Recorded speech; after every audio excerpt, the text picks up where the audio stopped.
Hey, what's up everyone? This should just be a really quick deck tech of my Blue-White Red Flash deck that I top forward with. This is like the day after the IQ. It's a very messy table, and I do apologize if I sound a bit tired, because I am a bit tired. It's pretty crazy, that I was able to win an event like that. For most people this wouldn't matter, but for me it did. But I just really want to talk about the deck real quick, and my decisions, and kind of talk about how things went with this decision making on the deck. So here we have our draw spells, and we max out on them. I think it's very poor in any type of deck like this to ever go lower than 4 of on a card like Think Twice. Some decks are cutting to 3, and I guess it's like a small percentage. I don't like that percentage, and I don't think there's any reason not to run Think Twice, because Think Twice is just, it's exactly what you want. Like, you're never like drawing and seeing a Think Twice, unless you're drawing off a Think Twice and you're looking for an answer, and just finding and just going like, oh my god, what a horrible draw. I really don't want to see a Think Twice, unless you're like already about to lose the game anyway. Azuri's Charm is just great. It's removal, it's a draw spell, it's lifelink, and I'm running the 4 Sphinxes, which paid so many dividends during the tournament, and they have been for a while, and there's no reason to run less than 4. There's no reason to run 3. I never understood why they run 3. It's ridiculous that your most powerful card, the card that people have admitted, basically is like, it's that card that like makes everyone go, oh, you had the Sphinxes, and you're going to cut yourself down to 3, you're going to limit your chances. That just seems idiotic, and you're just doing it because the pro list did it. Not to say that I didn't take some elements from a pro list, but that's still, like, that's poor reasoning. My removal spells, I have 2 pillars. Really want them to be shock. I really do. People hate shock. People laugh at me for playing shock on my board. But, it's literally pillar, but at instant speed. And, the only reason I'm running pillar right now is because there are still zombies around. I found that out yesterday at the tournament. And, there are a voice resurgence is, of course, an actual, probably more severe problem. But it does come out in a lot of matchups. 2 Warrior's Helix, which was insane every time I played it. Warrior's Helix is a great card. I might go up to 3. I doubt it, though.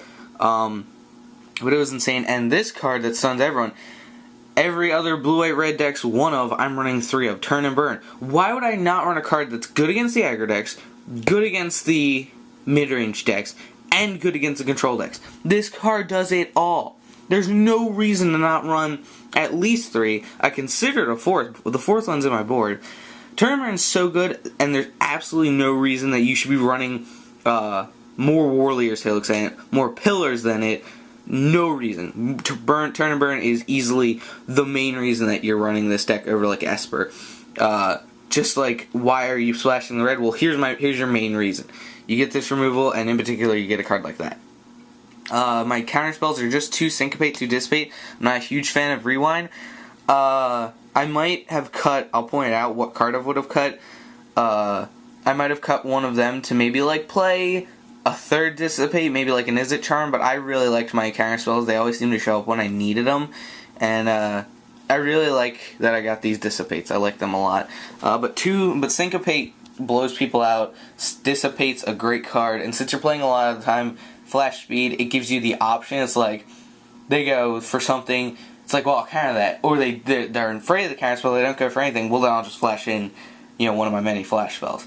And then 2 Supreme Verdicts, because you're not ever going to have full control of the game. Sometimes you just really need to sweep the board, and Verdict is way better than any other answer out there. And you run 2 and not 4, because you're not completely on a strategy like that, but it's still a really good card, really powerful. And then really quickly, the creatures, 2 Snapcasters, because Scavenging Ooze is still causing issues.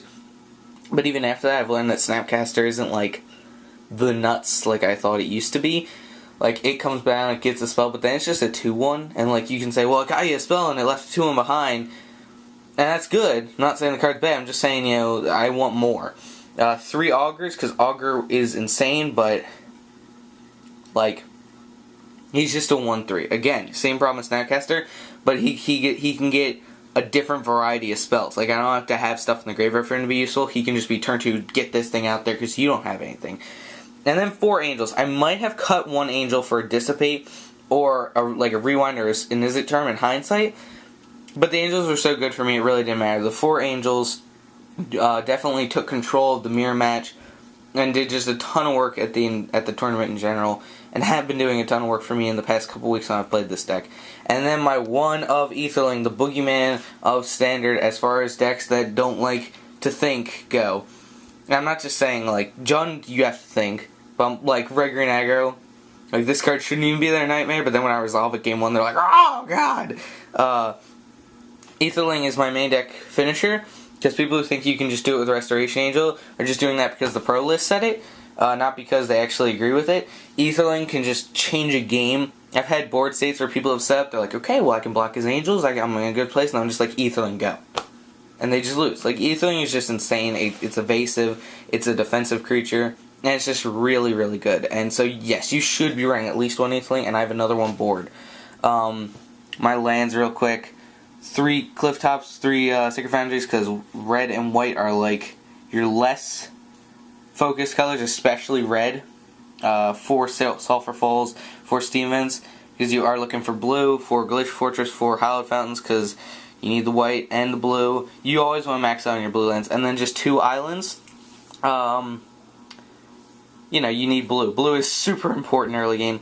Hindsight, maybe wish that this would have been a Clifftop Retreat, but that was just really one match, so I was very happy with my island. And then 1 Cavern of Souls. 2 things that you're going to notice about this if you were being super attentive.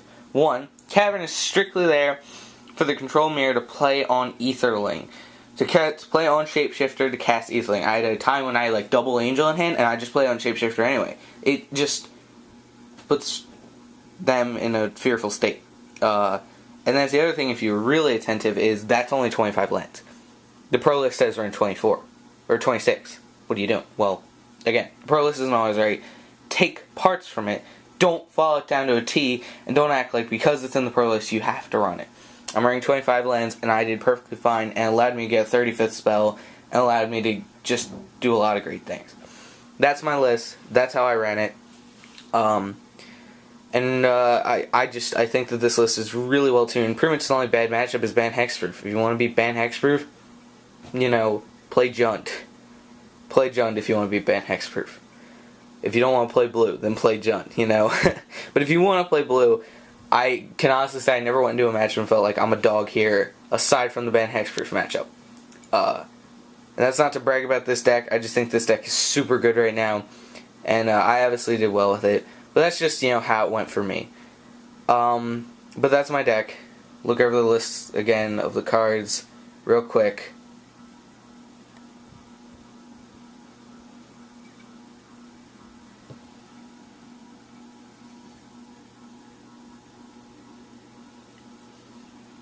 And there's my IQ pin.